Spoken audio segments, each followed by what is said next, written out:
This week, Young Thug tried to humiliate a couple of airline workers after he reportedly missed a flight, calling them rude and peasants. Thugger offered the women $15,000 to quit their job, all while calling them ants and making it clear that he thinks he's above them. Brother gets some new teeth, land a couple of magazine covers, and forgets where he came from. Isn't Birdman managing his career? He needs to humble himself. He's just a flop away from begging for a buddy pass just to fly Southwest. This is the Boombox Rewind.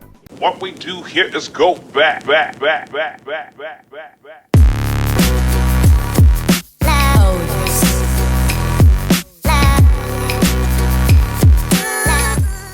Happy holidays, everybody. I'm Stereo Williams, music writer, culture critic, and former pitchman for Diet Schlitz Malt Liquor, here with all the crazy news from this past week. Breakfast Club host Charlamagne Tha God came under fire after he followed Trevor Noah's lead and scheduled right-wing firebrand Tomi Lahren on the Breakfast Club. But after he was criticized, Charlamagne doubled down by tweeting, "Would it be dope if a young black or Hispanic liberal used social media to create a platform to be a voice like Tomi Lahren did?" And he added, "Moral of the story, one of you woke, young minority liberals need to create a platform on social media to be a voice like Tomi." See? If you just worked a bit harder, maybe you could achieve as much as this hateful white woman, who the extreme right has pushed to the forefront just because she looks like Gwyneth Paltrow and is twice as ignorant about race issues. Charlamagne didn't seem to care that there have been several black people who have used social media precisely as he suggests, to create a platform for change.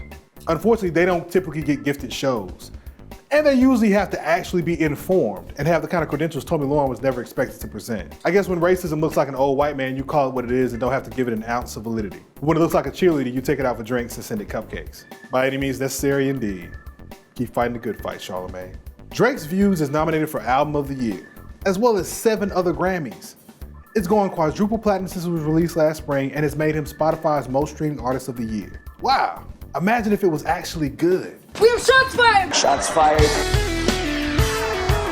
Drake has been getting kudos all year for an album that everybody except diehard fans seem to think is one of his most mediocre efforts. And in a year when we've seen greatness from Beyonce, Childish Gambino, Chance the Rapper, A Tribe Called Quest, and Solange, why is there such a rush to overpraise the superstar's most uninspired release? This isn't hate. Drizzy is a dope artist, but his albums tend to be pretty good more than classic. And Views might be his worst release. We have got to stop overpraising Canadians. From their gun laws to Mike Myers movies to the Toronto Raptors, we have a tendency to overstate when it comes to our neighbors to the north, and Drake is no exception.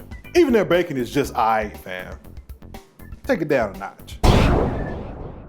It's time to acknowledge the greatness that is House Party 3. I know what you're thinking. Nobody cares about any House Party except the first one. The first one is a classic, and House Party 2 is quite possibly the worst sequel ever made. But House Party 3? There's brilliance scattered throughout the 4th film from Kid and Play. Remember, they also made Class Act in 1992.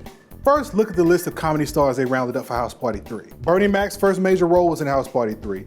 Chris Tucker's first on-screen role, also House Party 3. Almost everybody that you loved in Friday makes an appearance in House Party 3, including Bye Felicia as Kid's fiance, Bum Ezel as an ex-con that runs a catering company, and Ronaldo Ray as Kid's future father-in-law. The jawbone scene alone is reason enough to love this movie. I even remember your name. They should call you Jawbone.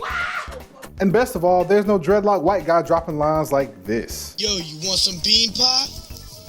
Be sure to check out the Boombox on YouTube and subscribe for all of our cool interviews and events. Catch you next week.